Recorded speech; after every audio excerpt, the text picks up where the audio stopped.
चलिए अब स्टार्ट करेंगे हम आपकी जो सिक्स्थ जो बुक चली हुई है हमारी ईवीएस की, उसकी यूनिट सेकंड। ठीक है, यूनिट सेकंड में क्या क्या है आपका 15 मार्क्स की आपकी ये यूनिट रहेगी। जैसे आपकी पहले वाली यूनिट थी वो भी क्या थी आपकी 15 मार्क्स की थी, और ये भी क्या है आपकी 15 मार्क्स की है। इसमें आप क्या क्या पढ़ोगे, अंडरस्टैंडिंग चिल्ड्रन आइडियाज। ठीक है, चिल्ड्रन के आइडियाज को हमें यहाँ पे देखना है, जिसमें आपके 5 टॉपिक इसके अंदर दे रखे हैं। फर्स्ट है आपका पर्सपेक्टिव इन ईवीएस लर्निंग, जिसमें आप ब्रूनर की और आसुबेल की थ्योरी के बारे में पढ़ोगे। उसके बाद आप क्या है चिल्ड्रन आइडियाज, जिसमें आप pre conception, alternative and conceptions, ये वाले हम पढ़ेंगे। उसके बाद characteristics of children ideas, research and children ideas. उसके बाद फोर्थ टॉपिक रहेगा आपका implication of understanding children ideas for classroom transactions. And last रहेगा analysing school textbook for age appropriateness relevance based on the above. ठीक है, तो निकाल लीजिए आपकी सेकेंड यूनिट। तो जो आपका है पर्सपेक्टिव इन ईवीएस, यानी कि पर्यावरण अध्ययन के जो परिप्रेक्ष्य है, जिसमें ब्रूनर और आसुबेल के बारे में बताया गया है। ठीक है, तो हमारी जो ब्रूनर की थ्योरी है और जो आसुबेल की थ्योरी है, ये दोनों की दोनों थ्योरीज आपने कहाँ पे है आपका जो मैथमेटिक्स था उसमें भी आपने ये थ्योरीज की हैं। ठीक है, एक बार थोड़ा सा ओवरव्यू यहाँ पे कर लेते हैं। ठीक है, जो ब्रूनर है, ब्रूनर के जो कॉग्निटिव डेवलपमेंट सिद्धांत है उसके बारे में हमें ये बताना है। तो जेरोम एस ब्रूनर थे, वो अमेरिका के मनोवैज्ञानिक थे। उनका जन्म 1915 में और मृत्यु 2016 में हुई। ठीक है, उन्होंने क्या है कॉग्निटिव जो साइकोलॉजी है उसके क्षेत्र में महत्वपूर्ण योगदान दिया। कॉग्निटिव क्या होता है, कॉग्निटिव जो आपके माइंड से रिलेटेड होता है। ठीक है, उन एक्टिविटीज के ऊपर इन्होंने क्या है ज्यादा क्या है रिसर्च की। ठीक है, तो यहाँ पर उन्होंने ये बताया कि कैसे कैसे और जो भी पढ़ने की इच्छा रखता है, यानी कि इंस्ट्रक्शन के सिद्धांत का संबंध है यहाँ पे, कि इंस्ट्रक्शन हमें ये बताता है कि कौन कैसे कैसे और हमारे अंदर हम कैसे पढ़ने की इच्छा रखते हैं।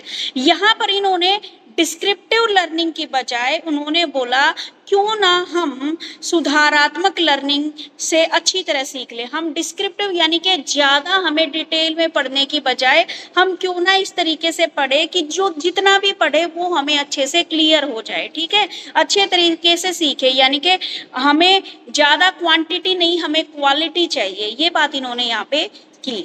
ठीक है, जो आपके वर्तमान युग में जितने भी साइकोलॉजिस्ट हैं उसमें जेरोम ब्रूनर का जो डेवलपमेंट जो कंसेप्ट है वो उसका क्या है विशेष महत्व है। ठीक है, डेवलपमेंट के सिद्धांत के अंतर्गत जो कॉग्निटिव डेवलपमेंट है उनके सिद्धांतों के द्वारा ब्रूनर ने अपनी पुस्तक में लिखा है। उन्होंने अपने विचारों के आधार पर विकास के बारे में यानी कि डेवलपमेंट के बारे में कुछ क्या है आपकी विशेषताओं के बारे में या उसके कुछ सिद्धांतों के बारे में लिखा है, यानी कि कुछ बातें बताई इन्होंने। सबसे पहले तो जो आपकी टीचिंग लर्निंग है वो क्या है सदा तालमेल रखने वाली होनी चाहिए। शिक्षण सिद्धांतों को बालकों के अनुभव और विषय वस्तु से जोड़ना चाहिए, यानी कि जो भी टीचिंग मेथड हम अपना रहे हैं, एक तो जो लर्निंग है वो हमेशा जो टीचिंग है और जो लर्निंग है वो आपस में मेल जोल के जरिए होनी चाहिए। ठीक है, और जो भी आप सिद्धांत करवा रहे हैं, जो भी आप टीचिंग लर्निंग जो सिद्धांत करा रहे हैं वो उनको बच्चों के साथ, यानी कि जो मैं टीचिंग मेथड अपना रही हूँ उसको बच्चों के एक्सपीरियंस के साथ और जो आपका स्टडी मटेरियल है उसके साथ जोड़ा जाए। ठीक है, यानी कि बच्चों के साथ या तो कोई लर्निंग बाय डूइंग कराई जाए जिससे बच्चे खुद करके क्या करते हैं सीखते हैं, और इसी के अनुसार क्या है जो आपकी नॉलेज है और जो सब्जेक्ट है उसको इस ढंग से फॉर्मुलेट किया जाए कि बच्चे क्या है उसको इजीली सीख सके। फोर्थ बात इन्होंने बताई कि जो आपका सिलेबस है, जो लर्निंग मटेरियल है, उसको क्या है एक सिस्टमैटिक तरीके से क्या किया जाए डिफाइन किया जाए। ऐसा नहीं है कि आपने सिलेबस तो दे बना दिया है ऐसे और एक क्वेश्चन मिल रहा है आपको बुक के आगे, एक क्वेश्चन मिल रहा है बुक के बीच में और एक मिल रहा है लास्ट में। नहीं, ऐसा नहीं, हमें क्या एक सिस्टमैटिक तरीके से क्या है उसको फ्रेम करना चाहिए। उसके बाद जो टीचिंग के जो प्रिंसिपल है उसमें बच्चे को रिवॉर्ड भी देना चाहिए। अगर बच्चा काम नहीं करता है तो पनिशमेंट का भी प्रावधान रखना चाहिए। ठीक है, तो ये जेरोम ब्रूनर ने यहाँ पर बताए। और जेरोम ब्रूनर के साथ साथ जो जीन प्याजे हैं उन्होंने भी क्या है जो कॉग्निटिव डेवलपमेंट है उसके ऊपर क्या किया था, दोनों एक ही संप्रदाय के थे ये, ठीक है। उसने भी क्या है आपका कॉग्निटिव डेवलपमेंट की थ्योरी उन्होंने भी दी थी, ठीक है। तो यहाँ पर जो ब्रूनर की जो थ्योरी है वो पियाजे की थ्योरी से कम 2 प्रमुख आधारों पर भिन्न है, यानी कि उसने अपने अकॉर्डिंग दी थी। उसने तो क्या दिया था, वो स्टेजेस दी थी कि अलग अलग स्टेजेस में बच्चा कैसे सीखता है। एक होती है हमारी इन्फेंसी स्टेज, फिर आपकी चाइल्डहुड, फिर आपकी एडोलसेंस, ये वाली स्टेजेस के बारे में तो पियाजे ने बोला था। और यहाँ पर ब्रूनर की थ्योरी में नाम वही है कॉग्निटिव डेवलपमेंट, लेकिन यहाँ पर क्या डिफरेंस है, तो यहाँ पर डिफरेंस ये है कि उन्होंने जो अपनी दी तो उन्होंने 3 अवस्थाओं के बारे में यहाँ पे बताया। उन्होंने तो जो आपके पियाजे थे उन्होंने 4 चीजें बताई थी, किशोरावस्था बताई थी, आपकी इन्फेंसी वो वाली, लेकिन ब्रूनर ने यहाँ पर क्या है 3 चीजें बताई हैं, 3 अवस्थाएं बताई हैं। एक तो है आपकी सिस्टमैटिक स्टेज, दूसरी है आपकी एब्स्ट्रैक्ट और तीसरी है आपकी सिंबॉलिक, ठीक है। व्यवस्थितीय अवस्था, मूर्तावस्था और प्रतीकात्मक अवस्था, ठीक है। ये 3 चीजों के बारे में इन्होंने यहाँ पे बात की है।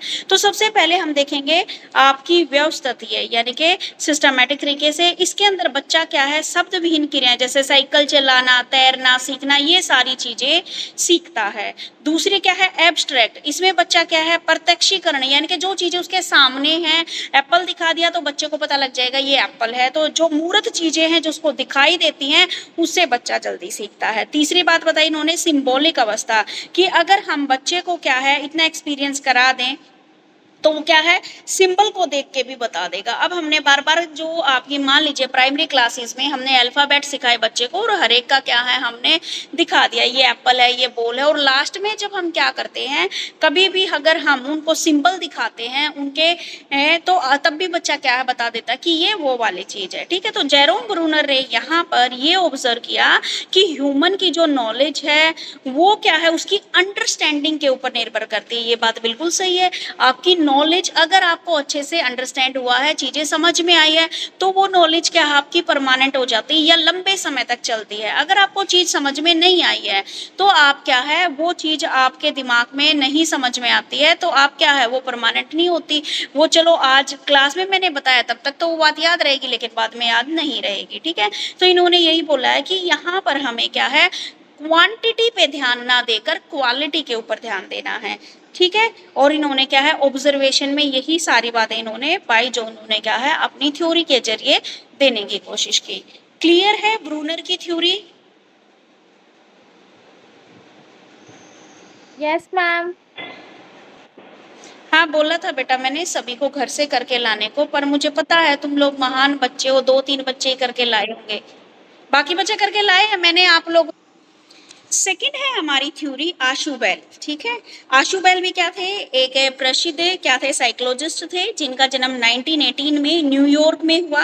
आशुबेल क्या थे ये प्याजे से काफ़ी इम्प्रेस हुए, काफ़ी प्रभावित हुए और इन्होंने कोलंबिया विश्वविद्यालय से अपनी जो डेवलपमेंट साइकोलॉजी में क्या है पीएचडी की उपाधि ली, ठीक है। इन्होंने बहुत सारी उपलब्धियां हासिल की, थोरनडाइक पुरस्कार प्राप्त किया और 2008 में क्या है इनकी मृत्यु हो गई, ठीक है।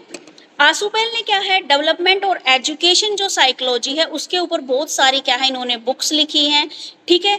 आशुबेल ने क्या बताया गया है, आशुबेल ने बताया कि हमें अर्थपूर्ण लर्निंग सिद्धांत का प्रतिपादन किया। अर्थपूर्ण यानी कि पहले हमें अंडरस्टैंडिंग होनी चाहिए, चीजों को समझना चाहिए, मीनिंगफुल लर्निंग की बात इन्होंने की, ठीक है। कि भाई मीनिंग ही क्लियर नहीं होगा हमें चीज का तो हम आगे कितना ही बढ़ते जाए हमें कुछ क्लियर नहीं होगा। तो इन्होंने बात की कि हमें मीनिंगफुल लर्निंग पहले आनी चाहिए, ठीक है। उसके बाद क्या करते हैं हम लिखित और मौखिक प्रेजेंटेशन हम कर सकते हैं, ठीक है। उन्होंने इसके बाद क्या बताया गया ये जो प्रिंसिपल इसके अकॉर्डिंग उन्होंने रिप्रेजेंटेशनल, सुपर ऑर्डिनेट और कम्बिनेशनल पर आधारित है। उन्होंने देखो क्या क्या प्रोसेस बताई इन्होंने, एक तो डेरिवेटिव सबसम्पशन होता है, एक कोरिलेटिव होता है, एक सुपर ऑर्डिनेंस लर्निंग होती है और एक आपकी क्या होती है कम्बिनेशन लर्निंग होती है, ठीक है। सबसे पहले बात करेंगे यानी कि इन्होंने आशुबेल ने क्या है मीनिंगफुल लर्निंग की बात की थी और मीनिंगफुल लर्निंग को प्राप्त करने के लिए आपको 4 प्रोसेस या 4 स्टेप से होकर गुजरना पड़ता है जिसकी इन्होंने बात की।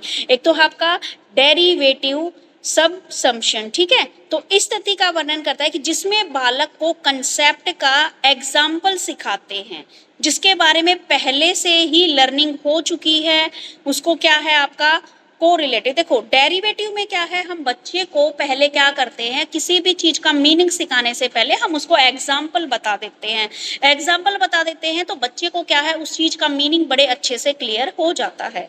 उसके बाद जब हम जो चीज पहले पढ़ चुके हैं उसको हम क्या करते हैं, कोरिलेट करने की बात करते हैं। जब हम कोरिलेट करते हैं, जैसे मैंने भी आपको बता दिया कि भाई ये आप पहले पढ़ चुके हो, ठीक है, तो जो चीजें आप, जैसे कैरिकुलम वाला टॉपिक था, आप पहले पढ़ चुके थे, तो मैंने आपको बोला कि भाई आप इसको एक जगह ही लर्न कर लेना, एक जगह कोरिलेट कर लेना। तो जब आप इस तरह की लर्निंग करते हो कि एक टॉपिक आपको मान लीजिए अलग अलग बुक्स में दे रखा है, उसको एक ही जगह याद कर रहे हो, तो वो क्या कहलाता है, आपका कोरिलेटिव लर्निंग कहलाती है। ठीक है, क्लियर है यहाँ तक। उसके बाद आती है आपकी सुपर ऑर्डिनेट। ठीक है, सुपर ऑर्डिनेट लर्निंग में बालक को कंसेप्ट के उदाहरणों के बारे में बहुत कुछ जानता है और कंसेप्ट के बारे में कुछ नहीं जानता। ठीक है, डेरिवेटिव में तो क्या था, कंसेप्ट देकर हम सिखाते हैं। अब सुपर ऑर्डिनेंस में बच्चे को क्या, भाई आप एग्जाम्पल तो बहुत सारे बता रहा है बच्चा, लेकिन उसको क्या है, कंसेप्ट नहीं बता पा रहा है। जैसे होता है ना, बच्चे को आप मैथ में देखो, बच्चा मैथ में एग्जाम्पल इतने दे देगा लेकिन उसको वो क्वेश्चन सोल्व करना नहीं आ रहा, वो क्या आता है आपका सुपर ऑर्डिनेंस लर्निंग। इसमें क्या है, फिर बच्चे को इसके बारे, जब तक उसको इसके बारे में नहीं बताया जाता है, हम क्या है बच्चे को सिखाते हैं। ठीक है, उसके बाद है आपका कम्बिनेशनल लर्निंग, जिसके द्वारा पुराने विचारों की उत्पत्ति होती है और ये पुराने विचार क्या करते हैं, हम पहले वाले ज्ञान से आज के ज्ञान को क्या करते हैं, कंबाइन करते हैं। ठीक है, सुपर ऑर्डिनेंस में क्या, बच्चे को एग्जाम्पल धड़ाधड़ आ रहे हैं लेकिन कंसेप्ट को क्या है वह एक्सप्लेन नहीं कर पा रहा है यहाँ पे। ठीक है, उसके बाद जो आसुबेल है, उन्होंने मीनिंगफुल लर्निंग के सिद्धांत के अकॉर्डिंग जो क्लासरूम में है कुछ प्रिंसिपल्स को फॉलो करने की बात की है। ठीक है, तो उन्होंने सबसे पहले बताया कि जब भी हम कोई सब्जेक्ट पढ़ाते हैं तो अपने विचारों को प्रस्तुत करना चाहते हैं, तो हमें क्या है, सबसे पहले तो सामान्य विचारों को पहले प्रस्तुत करें, यानी कि सबसे पहले इजी चीजों को हम बच्चों के सामने रिप्रेजेंट करें और उसके बाद क्या है, हमें कॉम्प्लेक्स चीजों को पढ़ाना चाहिए। दूसरा, जो इंस्ट्रक्शनल जो आपका मटेरियल है, यानी कि मान लीजिए आपकी जो टेक्स्ट बुक है जिसमें से आप लोग पढ़ा रहे हो, तो बहुत सारे टॉपिक को आप क्या है, इंटीग्रेट करके पढ़ाइए। इंटीग्रेट यानी कि जब आप एक चीजों को दूसरे से जोड़ते हुए पढ़ाओगे तो बच्चे को भी क्या लगेगा, ईजी लगेगा और आपको भी ईजी लगेगा। उसके बाद इंस्ट्रक्शन के द्वारा जो भी कंसेप्ट दिए गए हैं उनकी एजुकेशन देते समय हमें क्या है, अलग अलग टाइप्स के एग्जाम्पल देने हैं जिससे बच्चे को इजीली क्लियर हो सके। उसके बाद इन्होंने बताया कि जो आपकी मीनिंगफुल लर्निंग है और जो आपकी यांत्रिक लर्निंग है उसमें अंतर स्पष्ट करना चाहिए कि आप एक तो रट्टा मार के जो पढ़ रहे हो और आप जो एक मीनिंग क्लियर करके जो पढ़ रहे हो उसमें बहुत डिफरेंस है। ये बच्चे को हमें अच्छे से सिखाना है या समझाना है। ठीक है, तो यही क्या है आपकी मीनिंगफुल लर्निंग के बारे में उन्होंने बात की है। और उन्होंने जो कॉग्निटिव जो ऑर्गेनाइजेशन है उसके अलग अलग संप्रदाय के साथ उन्होंने प्रासंगिक है, बालकों के जो बच्चे हैं उनकी लर्निंग को मीनिंगफुल बनाने के लिए बच्चों के अंदर हमें सबसे पहले क्या है, कॉग्निटिव जो डेवलपमेंट है वो करनी पड़ेगी, यानी कि बच्चे को पहले दिमाग में बिठाना पड़ेगा कि बेटा आप कर सकते हो, बच्चे को मोटिवेट करना पड़ेगा। ठीक है, और लर्निंग के जरिए ही हम बच्चे के अंदर जो नॉलेज है उसको क्या है, डाल सकते हैं। ठीक है, क्लियर है आसुबेल की theory? Yes ma'am, all clear. ठीक है बेटा, इन दो बच्चों के अलावा बाकी बच्चों को भी क्लियर होता है या नहीं होता? Yes ma'am. ठीक है, चलिए फिर आते हैं हम हेयरडिटी। हेयरडिटी से क्या अभिप्राय है और बालकों के विकास में हेयरडिटी की क्या भूमिका है? वंशानुक्रम से क्या अभिप्राय है और बालक के विकास में वंशानुकरण की क्या भूमिका है? ठीक है मैम, हाँ जी बेटे। मैम ये मैं बता दूं, ये मैंने कल ही पढ़ा था। हाँ बता सकते हो, बिल्कुल बता सकते हो, नो प्रॉब्लम। हेरिडिटी यानी वंशानुक्रम। तो हेरिडिटी एक ऐसा प्रोसेस होता है जिसके अंदर ना पेरेंट्स के जो कैरेक्टरिस्टिक जो ट्रेट्स होते हैं वो उनके बच्चों के अंदर ट्रांसफर होते हैं। अगर मान लो जैसे माता पिता लंबे हैं तो बच्चों की लंबे होने की जो संभावना है वो ज्यादा होती है। अगर पेरेंट्स के हेयर कर्ली है तो हो सकता है कि मतलब ज्यादा प्रोबेबिलिटी है कि बच्चे के भी बाल कर्ली होंगे। तो इसके अंदर ना हमें एक अर्थ समान से समान जीवी एक लाइन दे रखी है, यानी लाइक बैग बैग्स लाइक, ऐसा कुछ, जैसा बीज वैसा फल। मतलब इसका अर्थ होता है कि मनुष्य से मनुष्य, बिल्ली से बिल्ली और आम के बीज से आम का पेड़ ही पैदा होता है। ठीक है। तो वंशानुक्रम यानी हेरिडिटी की ना दो धारणाएं हैं, यानी टू कॉन्सेप्ट ऑफ हेरिडिटी है। पहला है संकीर्ण धारणा यानी नैरो कॉन्सेप्ट, दूसरा है विस्तृत धारणा यानी ब्रॉडर कॉन्सेप्ट। तो जो सबसे पहला जो नैरो कॉन्सेप्ट है यानी संकीर्ण धारणा है ना, इसका मतलब होता है कि केवल जो शारीरिक गुण होते हैं ना, मतलब फिजिकल फीचर्स जो होते हैं ना, वही हेरिडिटी से मिलते हैं। इसके अंदर क्या क्या शामिल होता है, इसके अंदर होता है हमारा height, skin colour, eye colour, hair colour, face shape. जैसे अगर किसी बच्चे के पिता की जो आईज है वो ब्राउन कलर की है ना, तो बच्चे की भी आंख ब्राउन कलर की हो सकती है। हमारा जो सेकंड कॉन्सेप्ट है वो है विस्तृत धारणा यानी ब्रॉडर कॉन्सेप्ट। इस धारणा के अंदर ना मतलब शरीर ही नहीं बल्कि जो मानसिक और व्यक्तित्व संबंधी गुण होते हैं ना, वो भी वंशानुक्रम से मिलते हैं। मतलब उनकी जो मेंटल और जो पर्सनैलिटी जो ट्रेट्स है। पर अब इसके अंदर देखो फिजिकल ट्रेट्स क्या क्या हो सकते हैं, जैसे height, colour, body structure, eyes, hair, ये हो गए हमारे फिजिकल ट्रेट्स। दूसरा है मेंटल ट्रेट्स। मेंटल ट्रेट्स के अंदर क्या क्या, इंटेलिजेंस हो गई, अगर किसी पेरेंट्स का बच्चा किसी पेरेंट्स का बच्चा नहीं, किसी बच्चे का पेरेंट्स बहुत ज्यादा इंटेलिजेंट है, तो हो सकता है कि वो बच्चा भी इंटेलिजेंट हो, मेमोरी अच्छी होगी, थिंकिंग अच्छी होगी, क्रिएटिविटी। ठीक है। फिर पर्सनैलिटी ट्रेट्स के अंदर क्या होता है, बिहेवियर हो गया, नेचर हो गया, इमोशनल बैलेंस हो गया। अगर किसी बच्चे का जो पिता है वो चलता है, तो हो सकता है कि वो बच्चा भी अपने पिता के जैसा ही चलता हो, है ना, उसका बिहेवियर अपने पेरेंट्स की तरह हो। तो ये सारे हमारे होते हैं विस्तृत धारणा यानी ब्रॉडर कॉन्सेप्ट के अंदर। मतलब नैरो कॉन्सेप्ट के अंदर सिर्फ शारीरिक गुण शामिल होंगे, बल्कि ब्रॉडर कॉन्सेप्ट के अंदर फिजिकल, मेंटल और पर्सनैलिटी, ये तीनों शामिल होंगे। ठीक है। और अब इसकी क्या क्या कैरेक्टरिस्टिक्स है, वंशानुक्रम की विशेषताएं। एक गुण एक पीढ़ी से दूसरी पीढ़ी में जाते हैं, ये जन्म से पहले ही निर्धारित हो जाते हैं। जैविक और मनोवैज्ञानिक गुण का स्थानांतरण होता है, और इसमें ना बच्चों को माता पिता और दोनों से गुण प्राप्त होते हैं। ऐसा नहीं कि सिर्फ पेरेंट्स, जो पिता है उसके ही गुण होंगे या फिर जो माता है उसके ही गुण होंगे, नहीं, दोनों के होते हैं। तो देखो इसकी क्या, इसके ना प्रोसेस है कुछ। हेरिडिटी के क्या प्रोसेस है, पहला है रिप्रोडक्शन। मतलब माता और पिता के जो हाँ, माता और पिता के जो प्रजनन अंग होते हैं ना, उनके अंदर अ, अंडाणु और शुक्राणु यानी ओवम और स्पर्म बनते हैं। सेकंड है फर्टिलाइजेशन। जब वो ओवम और स्पर्म दोनों मिल जाते हैं तो वो मिलकर एक जायगोट बनाते हैं, यानी युम्न नज बनाते हैं। इसका क्या फॉर्मूला है, sperm plus ovum is equals to zygote. तीसरा होता है कोशिका विभाजन यानी सेल डिवीजन। देखो जब जायगोट लगातार डिवाइड होता रहता है ना, तो वो डिवाइड होकर एक भ्रूण यानी एम्ब्रियो का रूप ले लेता है। उसके बाद एम्ब्रियो से क्या होता है, बेबी बनता है। ठीक है। तो इसके अंदर ना क्रोमोसोम्स होते हैं, मतलब हर एक मानव कोशिका में 46 क्रोमोसोम्स होते हैं, यानी 23 जोड़े होते हैं। तो बच्चे को ना 23 गुणसूत्र माता से मिलते हैं और 23 गुणसूत्र पिता से मिलते हैं। टोटल होते हैं 46, 23 मिलते हैं माता से और 23 मिलते हैं पिता से। फिर होते हैं जीन्स। देखो जीन जो है ना वो गुणसूत्र में पाए जाते हैं, मतलब क्रोमोसोम्स में होते हैं जीन, और ये तय करते हैं कि बच्चे का रंग, ऊंचाई, बुद्धि, बालों का कलर, ये वगैरह कैसा होगा। देखो फीमेल के अंदर एक्स एक्स क्रोमोसोम्स पाए जाते हैं और मेल के अंदर एक्स वाई क्रोमोसोम्स पाए जाते हैं। अगर एक्स एक्स बने तो लड़की, मतलब अगर मेल के भी क्रोमोसोम्स एक्स एक्स है और फीमेल्स के भी एक्स एक्स है तो लड़की होगी, और अगर फीमेल के तो एक्स एक्स है ही, और अगर मेल का क्रोमोसोम एक्स वाई फीमेल के अंदर आता है तो वो लड़का बन जाता है। ठीक है। तो बच्चे का जो जेंडर होता है ना, वो पिता के जो स्पर्म्स होते हैं उन्हीं के द्वारा निर्धारित होता है कि वो एक्स वाई है या फिर एक्स एक्स है।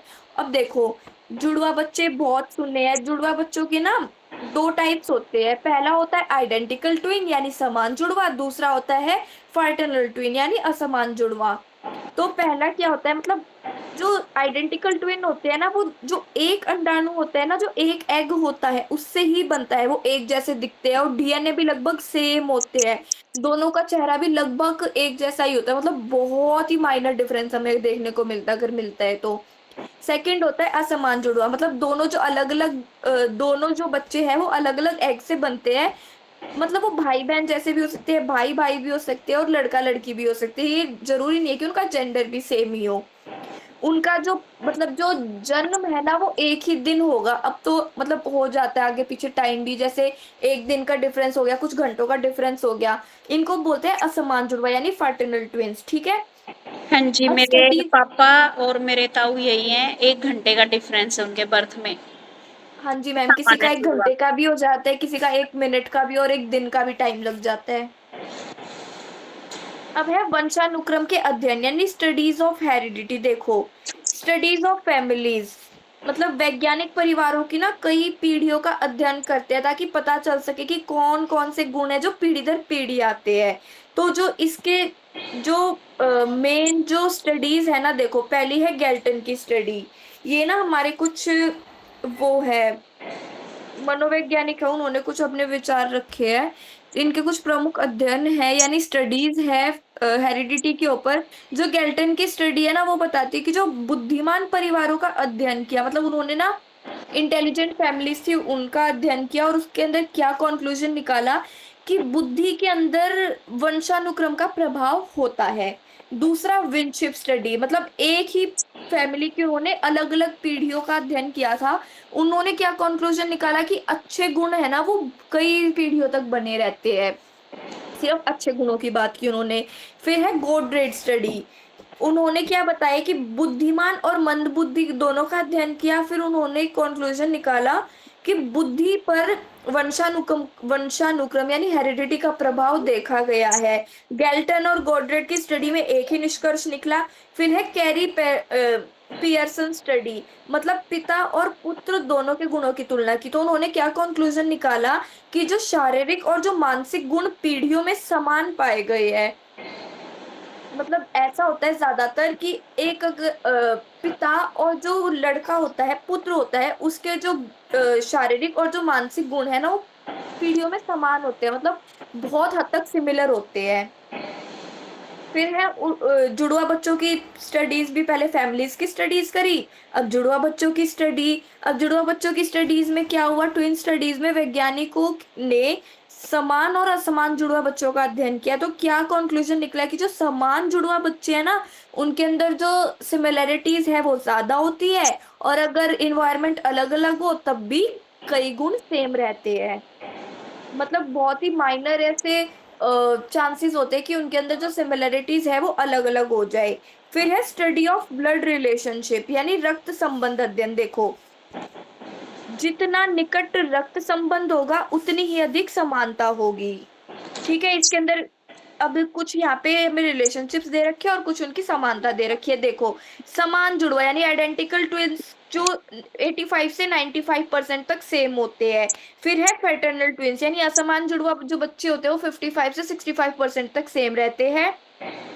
सिबलिंग्स जो है वो 50 से 60% तक सेम रहते हैं। पेरेंट्स और जो बच्चे हैं वो 40 से 50% तक साथ रहते हैं, और जो कजन्स होते हैं वो 25 से 35% तक सेम रहते हैं, ठीक है। तो जो रोल ऑफ हेरिडिटी क्या है बच्चे की डेवलपमेंट में, हेरिडिटी का क्या रोल है कि वो फिजिकल डेवलपमेंट में होता है, भाई mental development, intelligence, personality, interest और टैलेंट, और हेल्थ और बिहेवियर। ये था हेरिडिटी।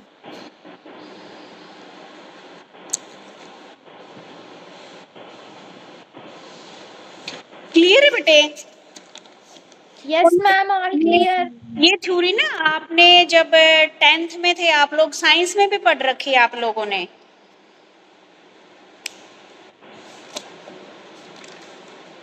मैम साइंस में भी पढ़ रखी है, और जब हम सीटेट का वो सिलेबस निकालते हैं तो उसमें सीडीपी में तीसरा ही चैप्टर है इसका, हेरिडिटी वाला, हाँ जी, इन्वायरमेंट और हेरिडिटी। ठीक है। अब इसमें आ जाता है आपका हेरिडिटी वाला आपका हो गया है क्लियर। उसके बाद है आपका नेक्स्ट टॉपिक है कि आपके वातावरण के संपर्दय की व्याख्या कीजिए, यानी कि what do you mean by environment, ठीक है। या describe the concept of environment, environment के कंसेप्ट को डिस्क्राइब कीजिए। और इन्वायरमेंट कितने टाइप के होते हैं, और बच्चों की डेवलपमेंट में इन्वायरमेंट का क्या प्रभाव पड़ता है, और जो आपकी हेरिडिटी है और जो इन्वायरमेंट है उन दोनों का क्या महत्व है, ठीक है।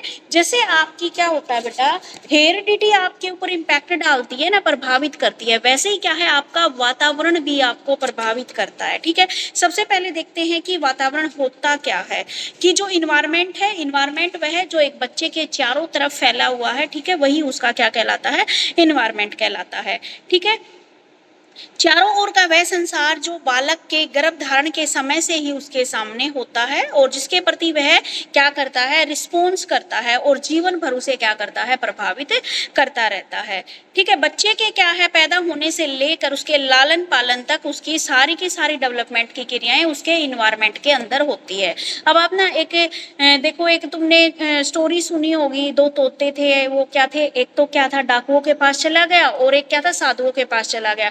तो वो इन्वायरमेंट की ही पावर थी कि वो साधुओं के संग रहा, उसने तो सारी अच्छी अच्छी बातें सीखी, और जो क्या था दुष्ट डाकुओं के पास रहा जो तोता, उसने सारी क्या है, बुरी बुरी बातें सीखी। तो इन्वायरमेंट का हमारे ऊपर इफेक्ट पड़ता है, और जैसे इन्वायरमेंट में हम रहते हैं हमारी आइडियोलॉजी, हमारे विचार भी वैसे ही हो जाते हैं।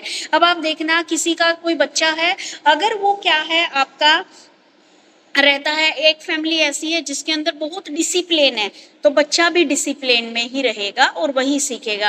एक फैमिली है ऐसी जिसमें क्या है, जो फादर में मदर में डेली झगड़े होते रहते हैं, फादर क्या है, ड्रिंकिंग करता है, ठीक है, और गाली गलौज करता है, तो बच्चे भी क्या करते हैं, वैसा ही काम करते हैं, ठीक है, क्योंकि इन्वायरमेंट का बहुत इफेक्ट पड़ता है बच्चों के ऊपर, ठीक है। तो इन्वायरमेंट क्या है, वो संसार जो बच्चों के चारों तरफ फैला हुआ है, वो इन्वायरमेंट कहलाता है। अलग अलग लोगों ने यहाँ पर इन्वायरमेंट के बारे में अपने अलग अलग पॉइंट ऑफ व्यू दिए हैं, ठीक है। तो रोज साहब कहते हैं कि इन्वायरमेंट वो शक्ति है जो हमें प्रभावित करती है, बिल्कुल प्रभावित करती है हमारा इन्वायरमेंट हमें, ठीक है। तो वातावरण की हर वस्तु जो व्यक्ति के पूर्वजों के अतिरिक्त हर वस्तु को प्रभावित करती है, ठीक है। वातावरण की हर वस्तु व्यक्ति के पैतृकों के अतिरिक्त हर वस्तु को प्रभावित करती है, यानी कि जो आपके जीन है उनको छोड़ के बाकी आपकी हर एक चीज को क्या करती है, प्रभावित करती है, ठीक है। अगर उसके बाद जैसे आपकी हाइट है, ये तो क्या आपकी हेरिडिटी के ऊपर है, तो पैतृक जो गुण है उनको छोड़कर बाकी सारी चीजों को क्या कर रही है, आपको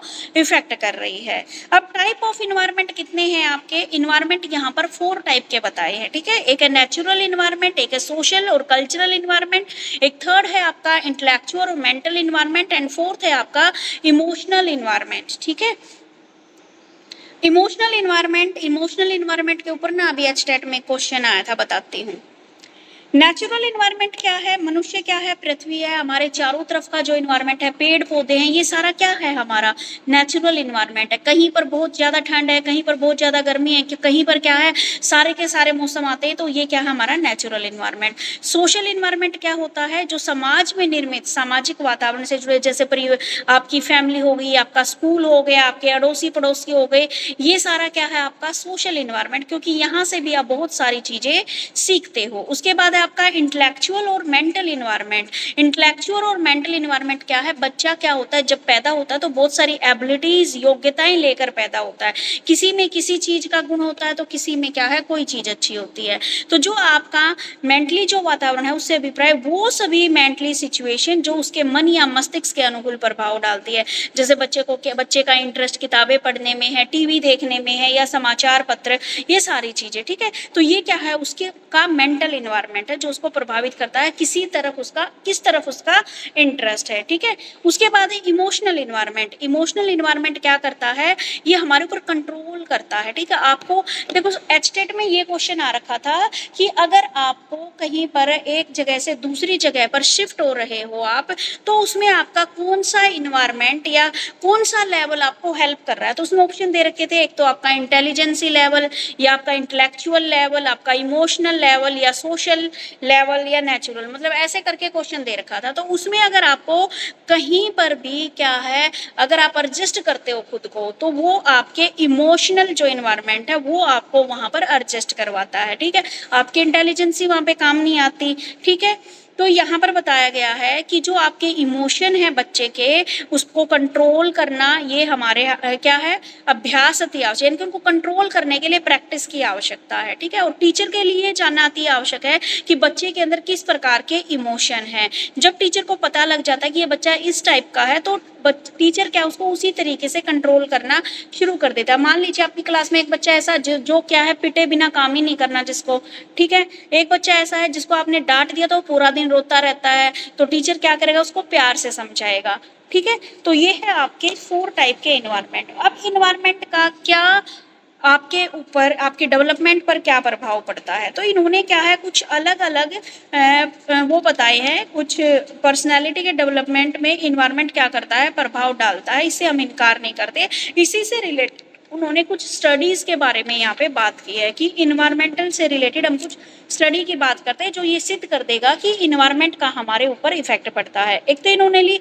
अमला कमला की स्टडी, दूसरा लिया इन्होंने रामू के ऊपर प्रयोग किया, तीसरा इन्होंने कैलोग एक्सपेरिमेंट, एक है आपका जिंगे द्वारा एक्सपेरिमेंट किया गया, महान व्यक्तियों की स्टडी की गई, एनिमल्स के ऊपर किया गया, गोल्डन का एक्सपेरिमेंट, फ्यूरेडिड का है, मूरे टापू के लोगों का, ठीक है। अब देखते हैं भाई अमला कमला की स्टडी में क्या बताया गया। दोनों ही बहनों को छोटी आयु में ही भेड़िया उठाकर जंगलों में ले गया था, ठीक है। एक इन्हें बंगाल के जंगलों में पाया गया, तब एक की आयु 2 वर्ष थी और दूसरी की आयु 1 साल थी। दोनों ही जंगली जानवरों की तरह व्यवहार करने लगी।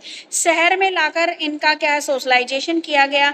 अमला की मृत्यु हो गई लेकिन कमला कुछ हद तक एडजस्ट करने में सफलता मिली, यानी कि एक भेड़िया उठा के ले गया, उसने मारा नहीं उसको, लेकिन बच्चे जब जंगल में रहे स्टार्टिंग से ही पैदा होते ही, एक 1 साल की थी उठा के लेके गया, एक 2 साल की, तो क्या है वो भी धीरे धीरे उसी इन्वायरमेंट में जंगलों में रहकर जानवरों के बीच रहकर उन्होंने भी क्या है जानवरों जैसा व्यवहार करना शुरू कर दिया, ठीक है। उसके बाद एक एक्सपेरिमेंट किया गया रामू के ऊपर। रामू नाम का क्या था एक बच्चा जंगलों में मिला जिसका क्या था सोशलाइजेशन नाम की चीज ही नहीं थी उसके अंदर, उसका व्यवहार भी क्या है जंगली जानवरों की तरह था। उसको क्या था वुल्फ बॉय कहा जाता था।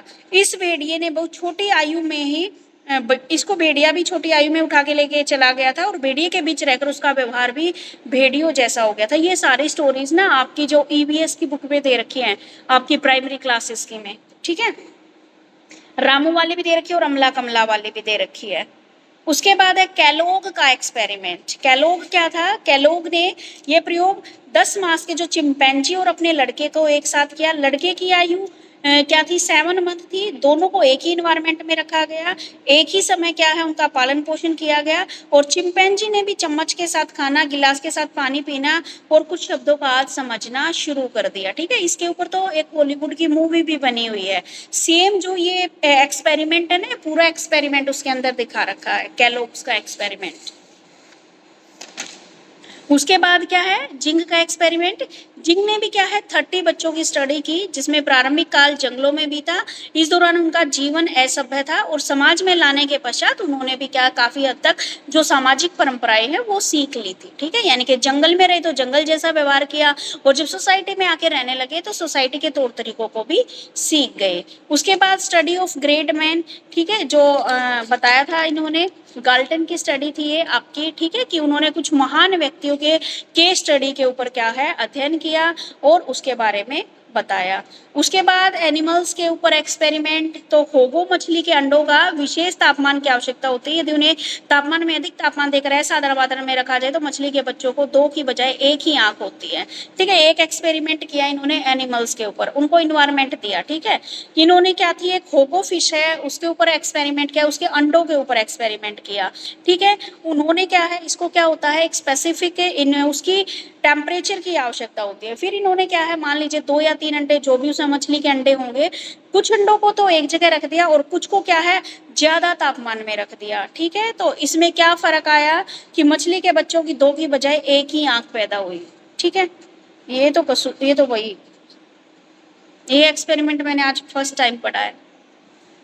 Gordon experiment. गोर्डन ने क्या है जितने भी नाविक थे उनके बच्चों की स्टडी की। ये बच्चे समाज से दूर और नदियों के किनारे रहते थे, ठीक है, मानसिक विकास से दूर थे, इसलिए इसमें जो आईक्यू लेवल था वो क्या पाया गया कम पाया गया। उसके बाद फे और एडिथ ने भी एक स्टडी की थी जिसमें उन्होंने क्या है फे और एडिथ नाम के जुड़वा बच्चियां थी, ठीक है। बचपन में इन्हें अलग अलग कर दिया गया और बड़े होने पर एक का विवाह क्या है, एक व्यापारी से कर दिया और दूसरे का एक क्रिश्चियन के साथ। तो दोनों के व्यवहार में अत्यधिक अंतर पाया गया। वो जो क्या था जिसका उसके साथ, व्यापारी के साथ विवाह किया गया, उसके घर में जिस तरह का ट्रेडिशन फॉलो होता था उसने उसी तरह का ट्रेडिशन अपना लिया। दूसरी जो क्रिश्चियन के घर में गई उसने वही सारी चीजें अपना ली। ठीक है। मूरे टापू के लोगों के ऊपर, मूरे टापू के लोगों को 6 अंक से आगे गिनती नहीं आती थी। उनकी भाषा में भी 6 से आगे कोई शब्द ही नहीं था। तो स्कॉटलैंड के इस टापू को अपने अधिकार में लेकर उन्हें शिक्षा प्रदान की और कुछ समय के पश्चात उन लोगों को भी क्या है, सभ्य बन गए वो और उनके अंदर भी योग्यताएं डेवलप हो गई। ठीक है। तो ये सारी बातें क्या है आपके बता रही हैं कि इन्वायरमेंट का क्या इफेक्ट आपके ऊपर पड़ता है। ठीक है, क्लियर है? Yes yes ma'am. मैम। ठीक है, फिर उसके बाद बात करते हैं, हमारा नेक्स्ट है टॉपिक चिल्ड्रन आइडिया, आपकी pre conception and alternative conception, पूर्व धारणाएं और वैकल्पिक धारणाएं। ठीक है, ये वाला टॉपिक है। Anisha, are you ready? Yes ma'am. ठीक है बेटा, बताइए।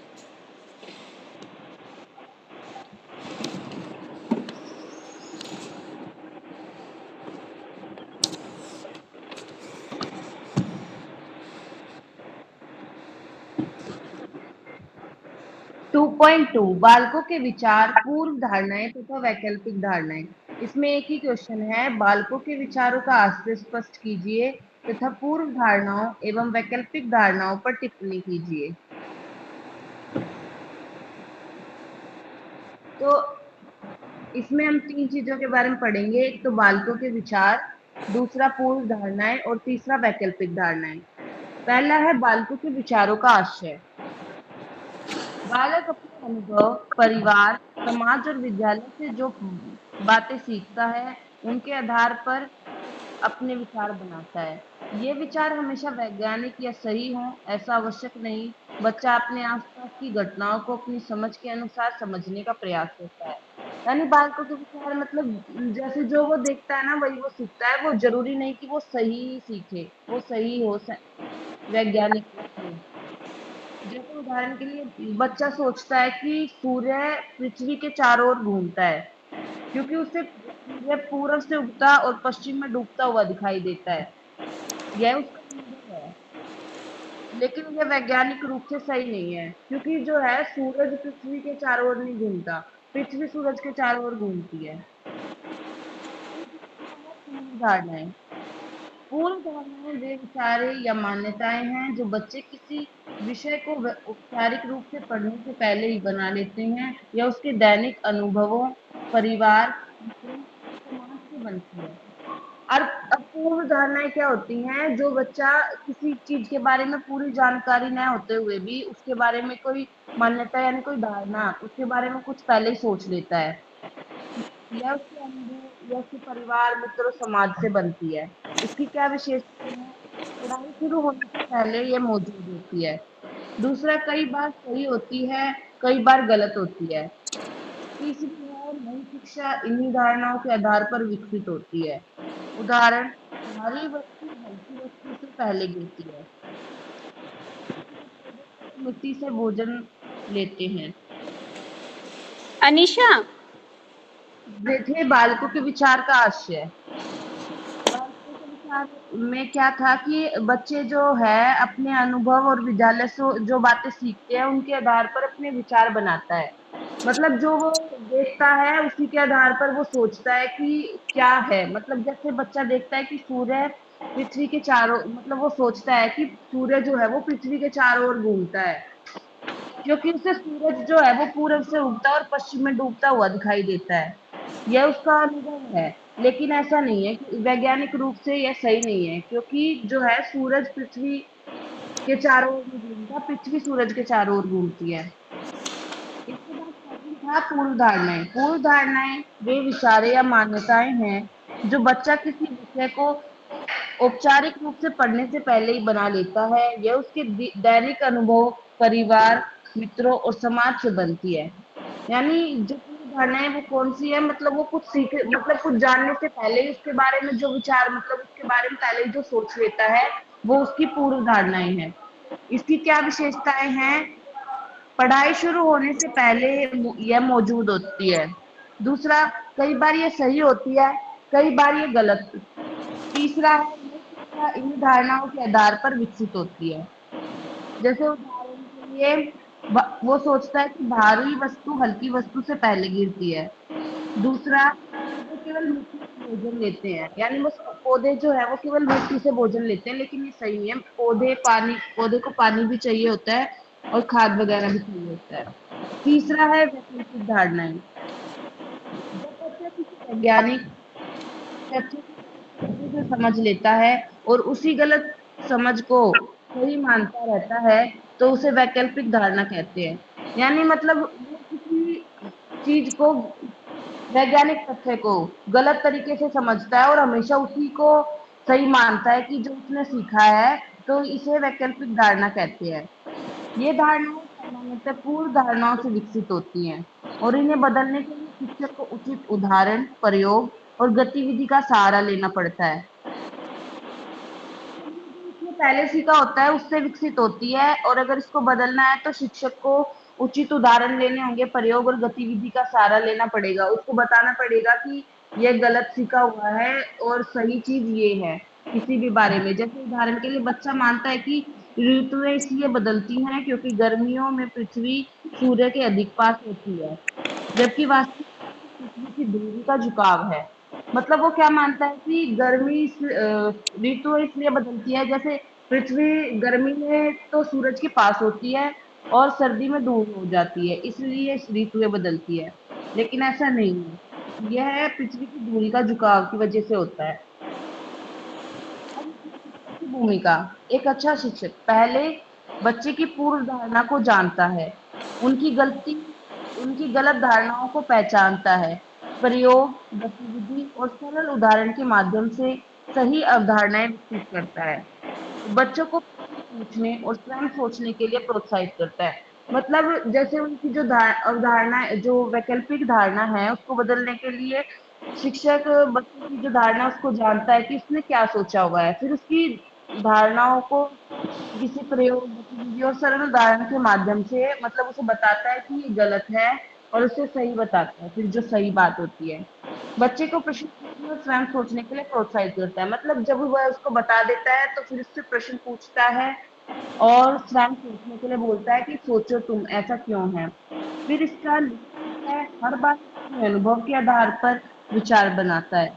इन्हीं विचारों से उसकी पूर्व धारणाएं बनती हैं। यदि ये धारणाएं वैज्ञानिक तथ्यों से मेल नहीं खाती और लंबे समय तक बनी रहती हैं, तो उन्हें वैकल्पिक धारणाएं कहा जाता है। शिक्षा का उद्देश्य इन धारणाओं को समझकर बच्चे में सही एवं वैज्ञानिक सोच विकसित करना है।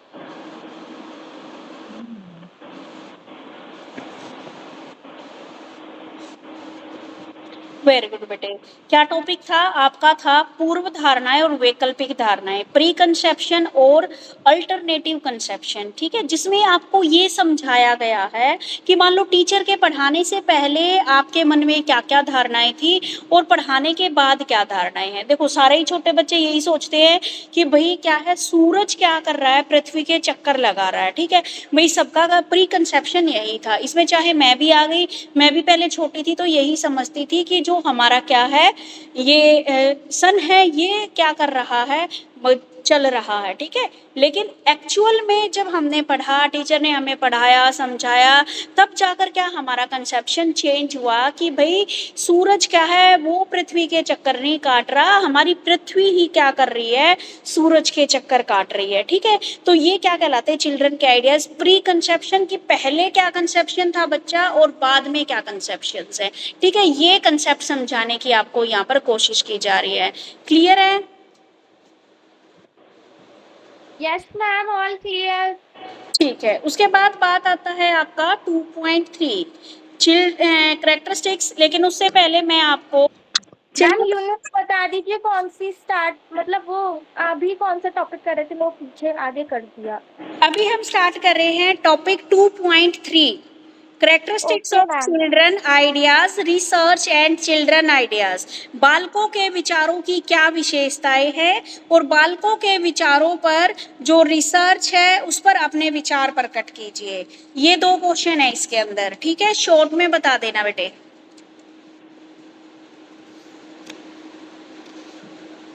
तो मैं स्टार्ट करूँ मैम?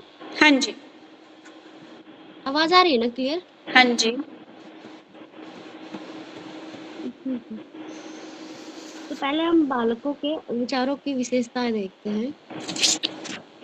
अ, बच्चों की जो सोच बड़ों से अलग होती है। बच्चे जो है अपने अनुभव यानी कि आस-पास का जो है वातावरण और नई-नई चीज़ों से देखकर जो है अपने विचार को बनाते हैं। इसीलिए जो है उनके विचार में कुछ विशेषताएँ होती हैं।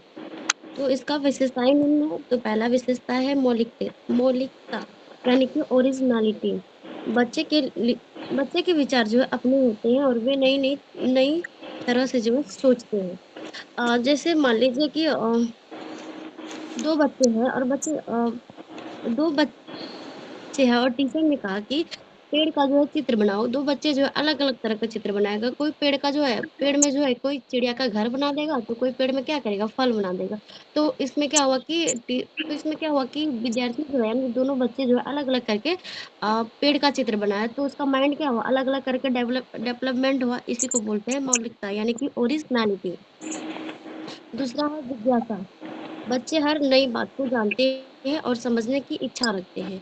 जैसे बच्चे को कुछ पूछना हो तो क्या करेंगे? तो जैसे बच्चे को इच्छा होती है कभी-कभी कि इंद्रधनुष कैसे बनता है या फिर चाँद कभी-कभी दिन में क्यों दिखाई नहीं देती है? इससे क्या हुआ कि बच्चे की इच्छा होगी तब ना पूछा। इच्छा होना ही जिज्ञासा कहलाता है। तीसरा है प्रश्नात्मकता यानी अ, क्वेश्चनिंग। अ, बच्चे हर बात पर जो है प्रश्न पूछते हैं और उनका जो है कारण जानना चाहते हैं। अ, जैसे हम बच्चे से पूछ सकते हैं ना कि पौधे पर जो है पानी देना चाहिए, तो बच्चे क्या करेंगे? तुरंत हमसे पूछेंगे कि अगर पानी जो है पौधे पर ना दे तो क्या होगा? इससे क्या हुआ कि बच्चे को अगर क्वेश्चन करे तो क्या हुआ कि बच्चे जो है तुरंत हमसे क्वेश्चन पूछने लगा। इसी कारण से जो है प्रश्नात्मकता इसी को बोलते हैं। उसके बाद है व्यापक क्षेत्र यानी कि वाइड स्कोप। बच्चे के विचार केवल एक विषय तक सीमित नहीं होती है, बल्कि वे अनेक विषयों के बारे में सोचता है। बच्चे अब देखिए, बच्चे दिन में जो है कई चीज़ें देखता है, जैसे जानवर को देखता है, घर देखता है, उसके बाद खेलता है, पेड़-पौधे आदि ये सब सारी चीज़ों को दिन भर में वो कई सारी चीज़ों को देखता है। तो इसके बारे में क्या होता है तो बच्चे क्या होता है कि उसी के बारे में जो है सवाल पूछता है। इससे पता चलता है ना कि उसकी जो है रुचि किस चीज़ में है, किस विषय में है। इसी को इसी को बोलते हैं व्यापक क्षेत्र, यानी कि वाइड स्कोप। और इसके बाद इसका निष्कर्षण है तो हम कह सकते हैं कि बच्चों के विचार उनकी आयु, अनुभव, जिज्ञासा और वातावरण के अनुसार जो है विकसित होते हैं। इसीलिए शिक्षक और अभिभावकों को बच्चों के विचारों को समझकर उन्हें सही दिशा में विकसित करने का अवसर देना चाहिए। अब इसमें दूसरा क्वेश्चन है, बालकों के विचारों पर शोध विषय पर अपने विचार प्रकट कीजिए। यानी कि बालकों के विचारों पर शोध करना है। तो बालकों के विचार पर शोध का उद्देश्य यह जानना है कि बच्चे कैसे सोचते हैं, कैसे सीखते हैं और जो है उनका कैसे विचार क वैसे और जो है उनका विचार कैसे विकसित होता है। इन शोधों से शिक्षकों को बच्चों के अनुसार जो है शिक्षण करने का सहायता मिलती है। तो बालकों के विचारों पर शोध के चरण निम्न है। तो पहला चरण है बालकों के विचारों को सुनना, यानी कि लिसनिंग टू चिल्ड्रंस आइडियाज। सबसे पहले बच्चों की बात ध्यान से सुनी जाती है ताकि उन्हें उनके सोच को समझा जा सके। जैसे हम ऐसे समझ सकते हैं जैसे कि 5 बच्चा है, पाँचों बच्चों से ये पूछा जाए कि बारिश क्यों होती है? तो पाँचों बच्चा क्या करेगा? अलग-अलग डेफिनेशन देगा। तो वो टीचर क्या करेगा सारे बच्चे तो ड मतलब कि तो टीचर क्या करेगा सारे बच्चों का जो है यानी कि पाँचों बच्चों का जो है बात सुनेगा कि क्या कहने की कोशिश कर रहा है और उस सारे बच्चों को बात सुनकर वो क्या करेगा क्वेश्चन का जो है सॉल्व देगा। इसी को बोलते हैं बालकों के विचारों को सुनना, यानी कि लिसनिंग टू एक्सीलेंट आइडियाज। दूसरा है शोध की रूपरेखा तैयार करना, यानी कि प्रिपेयरिंग द रिसर्च प्लान। यह तय किया जाता है कि शोध कैसा किया जाएगा और किन बच्चों पर किया जाएगा। और शोध का मतलब होता है कि गहराई से अध्ययन करना। तो हम इसे ऐसे समझ सकते हैं जैसे कि बच्चों को ना खेलना बहुत ज़्यादा पसंद होता है, तो टीचर ये जान टीचर को ये पता है कि बच्चों को खेलना बहुत ज़्यादा पसंद होता है, तो किसी विषय में से मैथ लेते हैं, तो बच्चों को हमें मैथ सिखाना हो, तो टीचर क्या करेगा, खेल के माध्यम से उसे समझाएगा ताकि बच्चे को जल्द से जल्द समझ में आ जाए।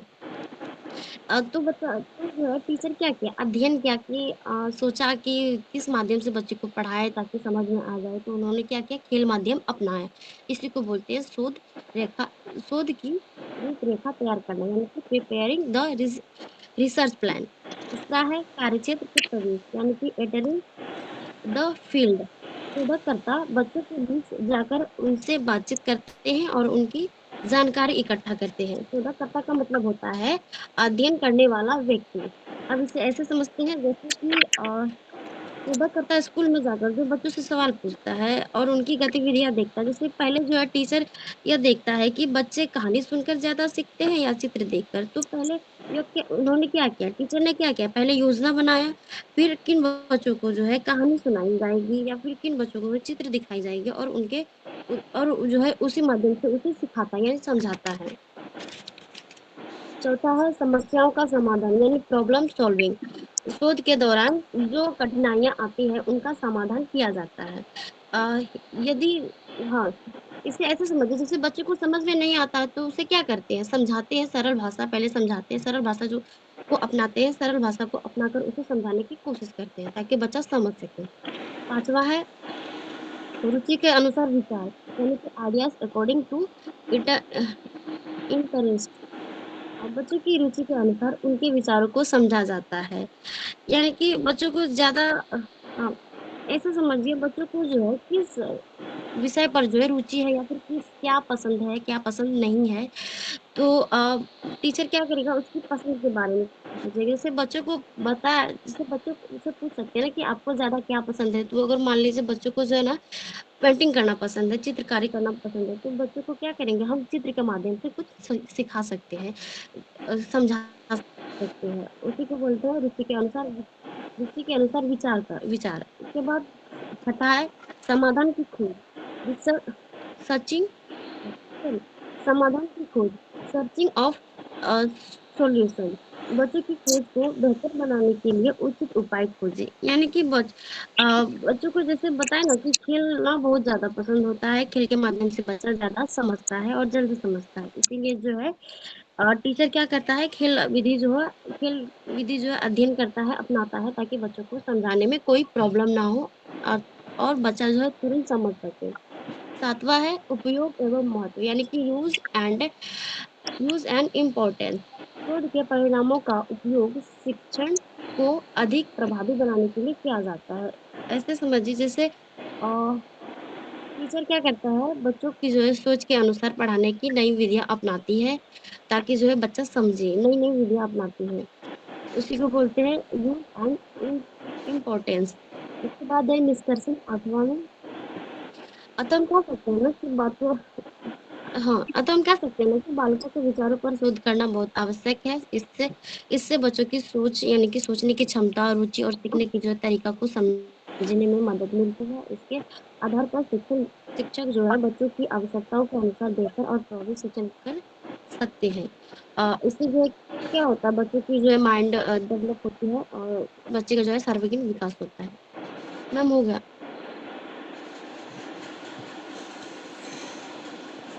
वेरी गुड बेटे। देखो बेटा, आज का इनका टॉपिक था कि बच्चे की जो सोच है, ठीक है, कि बच्चे के विचार कैसे होते हैं। तो इन्होंने बताया सबसे पहले बच्चे के विचार क्या होते हैं, ओरिजिनल होते हैं, क्यूरियोसिटी होती है, क्वेश्चनिंग करने वाले होते हैं, और उनका जो एरिया होता है वो बड़ा वाइड होता है, पता नहीं कहाँ से क्या क्वेश्चन उठा के वो ले आते हैं। उसके बाद था बताया इन्होंने कि बालकों के विचारों पर शोध प्रकट करने के लिए हम कौन कौन से स्टेप अपना सकते हैं। एक तो सबसे पहले तो अगर हमें बच्चों के विचारों के बारे में अच्छे से जानना है तो सबसे पहले बच्चों के विचारों को सुनना पड़ेगा हमें, ठीक है। बच्चे को बैठ के आराम से सुनना पड़ेगा कि बच्चा हमें कहना क्या चाहता है। दूसरी बात, जो रिसर्च है उसकी रूपरेखा हम तैयार करते हैं, फिर कार्य क्षेत्र के अकॉर्डिंग फिर क्या समस्या, उसका समाधान, इंटरेस्ट के अनुसार क्या विचार है, उसके समाधान की खोज, और फिर उपाय और महत्व के बारे में इन्होंने बताया, डिस्कस। ठीक है, क्लियर है सबको? Yes ma'am. ठीक है। उसके बाद है हमारा एक टॉपिक है implication of understanding children idea for classroom transactions, ठीक है, कि कक्षा कक्ष व्यवहार के प्रति बालकों की समझ का क्या प्रयोग है, यानी कि जो आपका क्लासरूम है, क्लासरूम के बिहेवियर के प्रति बच्चों की क्या अंडरस्टैंडिंग है, ठीक है, उसके बारे में अभी हमें बताएंगे पारस। कक्षा कक्ष व्यवहार के लिए बालकों की समझ को देखिए। कक्षा कक्ष व्यवहार के लिए कक्षा कक्ष व्यवहार के लिए अध्यापक अपनी योग्यता का तो प्रयोग करता ही है, वह अपने छात्रों की समझ व विचारों का भी उपयोग करता है। कक्षा कक्ष व्यवहार एक ऐसी प्रक्रिया होती है जिसके अंतर्गत अध्यापक कक्षा कक्ष निर्देशन, आदेश, प्रभावशीलता, अन्य तत्वों से संबंध स्थापित करना, बालकों की सूझ का उपयोग करना तथा स्थान का प्रबंधन करना निश्चित करता है। कक्षा कक्ष व्यवहार का अभिप्राय विद्यार्थियों कक्षा कक्ष में अध्ययन, अध्यापक एवं विद्यार्थियों के व्यवहार एवं क्रिया के प्रबंधन से है। ये एक ऐसी विधि है जिसके द्वारा अध्यापक यह व्यवस्था करता है कि कक्षा में क्या किया जाना है। कक्षा कक्ष व्यवहार एक कार्यक्रम नहीं है, ना ही नियमों का एक समुच्चय है, ना ही एक बोर्ड खेल है, ना ही एक संगठन है। ये स्कूल की एक कक्षा के प्रबंधन से संबंधित है जिसके द्वारा जटिलताओं को कम किया जा सकता है। कक्षा कक्ष व्यवहार की परिभाषा वाटजाल विभिन्न सेक्शन द्वारा कहा गया है, कक्षा का प्रबंधन ना हो ऐसा संभव नहीं है। उसी प्रकार ब्रिटिश काउंसिल के अनुसार कक्षा कक्ष प्रबंधन योजना बनाने, नियंत्रण करने एवं कक्षा कक्ष में अंतर क्रियाओं को सुविधाजनक बनाने की योग्यता है जो क्रिया के अनुरूप होता है। बालकों की समझ निम्नलिखित प्रकार से अध्यापक को कक्षा कक्ष व्यवहार को उचित बनाने में अपना योगदान दे सकती है। पहला, बालकों को व्यक्तिगत अनुभव। विद्यालय में आने वाले बालक विभिन्न परिवारों से संबंध रखते हैं। हर बालक के प्रबंधन के विषय में अपने पारिवारिक अनुभव होते हैं। अध्यापक बालकों के प्रबंधन के विषय में उनके अनुभवों को जानकर अपनी कक्षा के व्यवहार में उसे शामिल कर सकता है। दूसरा, बालकों की बातचीत। बालक कक्षा में केवल शिक्षा ही ग्रहण नहीं करते, अब शिक्षा से इतर व अध्यापक, मुख्य अध्यापक, विद्यालय के परिवेश, साफ सफाई इत्यादि पर भी अक्सर आपस में बातचीत करते हैं। अध्यापक उनकी बातचीत पर ध्यान देकर अपने कक्षा कक्ष व्यवहार को उचित रूप दे सकता है। तीसरा, बालकों की सलाह। कक्षा के बालक कई बार अध्यापक के भय से कक्षा कक्ष व्यवहार के बारे में अपनी समझ को मुखर नहीं कर पाते। ऐसे में अध्यापक लोकतांत्रिक तरीका अपनाते हुए कक्षा कक्ष व्यवहार के विषयों में बालकों से सलाह मांग सकता है। चौथा, बालकों की रुचि। कक्षा कक्ष व्यवहार के अनेक सिद्धांत होते हैं। अध्यापक उन सिद्धांतों को अपनाते हुए ये देख कि किस सिद्धांत के अनुसार शिक्षा ग्रहण करने में बालकों की रुचि अधिक है, उनकी रुचि के अनुभव कक्षा कक्ष प्रबंधन करके वह कक्षा कक्ष व्यवहार को उत्तम बना सकता है। पांचवा, बालकों के क्रियाकलाप। बहुधा बालक अध्यापक के समक्ष सीधे तौर पर कक्षा कक्ष प्रबंधन के विषय में कुछ नहीं करते, परंतु अपने क्रियाकलापों के द्वारा अक्सर ये प्रकट करते हैं कि उन्हें कक्षा कक्ष व्यवहार का कौन सा तरीका पसंद आ रहा है। मैम, हो गया? वेरी गुड बेटे। ठीक है बेटा, इन्होंने बताया कि हमारा जो क्लासरूम में जो बिहेवियर होता है वो बच्चा किस तरीके से अंडरस्टैंड कर पाता है, ठीक है, उसके बारे में इन्होंने अलग अलग पॉइंट बताए कि हमें क्या है, बच्चों का एक तो क्या होता है पर्सनल एक्सपीरियंस होता है, उसके आधार पर वो बताते हैं कि क्लासरूम में कैसा बिहेवियर है, बच्चों से अदर बच्चों से क्या है बातचीत करते हुए, बालकों के आपस में क्या है सलाह मशवरा करते हुए, बच्चों का इंटरेस्ट क्या है और बच्चों की क्या क्या एक्टिविटीज वो करते हैं, उनके जरिए क्या पता लगता है हमें बच्चे के क्लासरूम में कि क्या बिहेवियर है बच्चे का, किस तरीके से वह दूसरों के साथ क्या कर रहा है, बिहेवियर कर रहा है, जो लर्निंग इन्वायरमेंट है उसको ढंग से बनाए रख रहा है या उसमें क्या है बाधा उत्पन्न कर रहा है। कुछ बच्चे तो क्या होते हैं बहुत ही अच्छे होते हैं, ठीक है, जो आराम से सारी चीजों को करते हैं, और कुछ बच्चे क्या करते हैं आपके शैतान होते हैं, ठीक है। तो ये था आपका आज आपकी ये यूनिट कंप्लीट हो गई है, और जो आपका एनालिसिस स्कूल टेक्स्ट बुक है, टेक्स्ट बुक वाला मैं पहले करा चुकी हूँ, ठीक है, कि टेक्स्ट बुक होता क्या, टेक्स्ट बुक होता है बेटा जैसे आप ये बुक ले रखे हो ना, आपको पढ़ने के लिए जो आपका स्टडी मटेरियल होता है, ठीक है, उसी को क्या बोलते हो आप, टेक्स्ट बुक बोलते हो या पाठ्य पुस्तकें बोलते हैं, ठीक है। और ये पाठ्य पुस्तकें हमारा बड़ा रोल निभाती हैं हमारी टीचिंग लर्निंग प्रोसेस में, टीचर के लिए भी हेल्पफुल होती है ये, और क्या है आपकी स्टूडेंट के लिए हेल्पफुल होती है। मान लो आपके पास कोई बुक ही नहीं होगी तो आप कैसे पढ़ पाओगे, ठीक है, टीचर के पास पढ़ाने के लिए कोई मटेरियल नहीं है तो कैसे पढ़ा पाएंगे आपको, ठीक है। तो जो पाठ्य पुस्तकें हैं, किताबें हैं, वो क्या है, एक बहुत अच्छे साथी के रूप में हमारा काम करती हैं। ठीक है, हमें एक मार्गदर्शक कराती है कि हमें किस तरीके से क्या करना है, हमारे सिलेबस को एक सिस्टमैटिक तरीके से क्या करती है, दिखाती है। ठीक है, तो ये है हमारी टेक्स्ट बुक। और टेक्स्ट बुक का अगर देखा जाए तो प्राइमरी लेवल पर जब आप ईवीएस की बुक देखते हैं तो प्राइमरी लेवल पर किस किस तरीके से उसका एनालिसिस करते हैं। एक तो क्या है, प्राइमरी लेवल पर आपके जो पिक्चर्स होती है वो बहुत ज्यादा होती है ताकि बच्चे को अट्रैक्टिव लगे, बच्चा पढ़ सके। दूसरा, उपयोगी और एक्सपीरियंस और अभ्यास, एक्सरसाइज उनमें दे रखी होती है, पहले चैप्टर दिया, लास्ट में एक्सरसाइज। ठीक है, ऐसे जैसे उनको पहले एमसीक्यू दे दिए, फिलअप दे दिए, ट्रू फॉल्स, मैच इट। ठीक है, इस तरीके से बालकों की नीड के अकॉर्डिंग उसमें दे रखा है। और जो उसको एक सीरीज वाइज दे रखा है, ऐसा नहीं कि कहीं का कुछ कहीं का कुछ। और क्या है, बच्चे को लर्निंग के लिए अलग अलग मेथड के लिए भी सुझाव दिए गए हैं, स्पष्ट भाषा दी गई है। और आपकी बुकों का, उनकी बुक्स का फॉन्ट साइज अलग होता है, उनके अक्षर बड़े बड़े दे रखे होते हैं। ठीक है, जो प्राइस होता है वो उचित मूल्य, अगर आप देखो तो जो प्राइवेट ऑथर होते हैं उनका तो बड़ा महंगा होता है, लेकिन एनसीईआरटी जो बुक्स लगाती है उनका प्राइस क्या होता है, बिल्कुल ही उचित होता है। इनके 50-50 रुपए की आपकी वो बुक्स आ जाती है। और आपकी 1st to 8th तो क्या होता है, जब आप गवर्नमेंट स्कूल में पढ़ता है कोई बच्चा तो उसको फ्री मिलती है। ठीक है, उसके बाद पाठ्य पुस्तकों में नियंत्रण, सुधार और दोहराई होती रहती है, बिल्कुल सही। हर बार क्या होता है, जैसे अब की बार क्या है, जैसे आपका मैथमेटिक्स का उसका नाम गणित मंजरी कर दिया, यानी कि टाइम टू टाइम हम अपडेट भी करते रहते हैं। उनकी प्रिंटिंग भी क्या है, बच्चों के अकॉर्डिंग सुंदर सुंदर अक्षर, अच्छे अच्छे पिक्चर्स के जरिए दिखाई जाती है। ठीक है, उसके बाद इंक साइज, पंक्तियों की दूरी, छपाई, ये सारी चीजें आपकी क्या होती है, टेक्स्ट बुक की एक विशेषता होती है। क्लियर है? यस मैम, ये बिल्कुल मैम हमने मैथ्स में टेक्स्ट बुक जब कवर करा था ना, उसमें ये सारे पॉइंट्स बिल्कुल रिपीट हो गए। बेटा अब ये सारे पॉइंट इसमें नहीं, हिंदी में भी रिपीट होंगे, आपके इंग्लिश में भी रिपीट होंगे, और आपकी संस्कृत में भी रिपीट होंगे, सेम टॉपिक। Okay ma'am. आपकी ऑलमोस्ट अब तो ना बहुत जल्दी होएगा, आपकी 2 यूनिट या 3 यूनिट ही अलग मिलेंगी, लास्ट की 2 यूनिट तो आपकी सेम मिलेगी। एक तो लेसन प्लान सब में सेम। ठीक है, उसके बाद आपका जो टेक्स्ट बुक वाला टॉपिक है या जो असेसमेंट वाला है, सीसी वाला टॉपिक है, ये सब में सेम।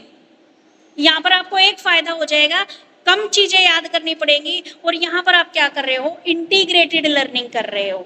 समझ में आ गया इंटीग्रेटेड लर्निंग का भी मीनिंग? Yes ma'am. ठीक है बेटा, क्लियर है सबको? यस मैम, अच्छे से सब समझ आ गया। चलो ठीक है, फिर कल मिलते हैं।